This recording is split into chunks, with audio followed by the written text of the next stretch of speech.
Welcome back to the Making Noise Show, where we break down culture, faith, and life through the lens of GPS, gospel, politics, and science. Today, we are confronting a crucial question about human development and faith. How do we actually measure spiritual maturity? That's right, Joe. In modern psychology and business, we have endless personality tests and metrics to evaluate character traits and emotional intelligence. But when it comes to faith, many people confuse spiritual maturity with physical age, church attendance, or how loudly someone can preach. In 1 Corinthians 13:11, the Apostle Paul gives us a clear diagnostic standard. When I was a child, I talked like a child, I thought like a child, I reasoned like a child.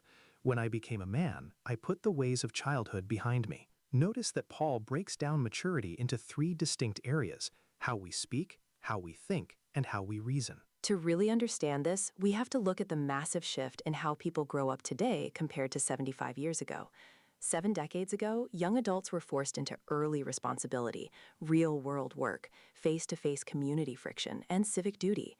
Society demanded early maturity because survival depended on it. Today, however, our modern digital landscape actively incentivizes extended adolescence.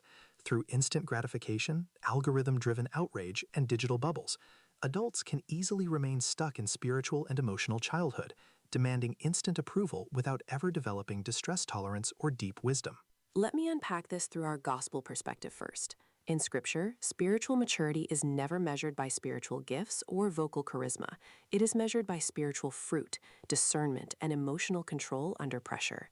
Hebrews 5:14 tells us that solid food is for the mature, who by constant use have trained themselves to distinguish good from evil. A spiritual infant reacts out of impulse and offense. A mature believer responds with self-control, grace, and biblical discernment. Now look at science and developmental psychology. While personality traits like openness or extroversion remain relatively stable, maturity is defined by executive functioning, impulse control, long-term planning, and emotional regulation.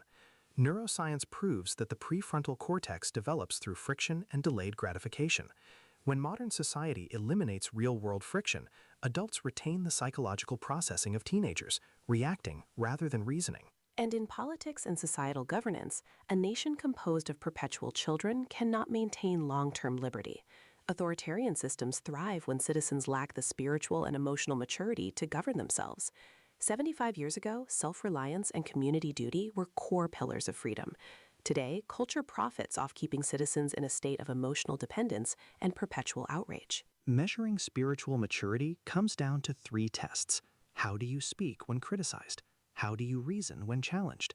And can you lay down your need for constant validation in order to carry genuine responsibility? It's time to stop letting modern culture keep us in spiritual diapers.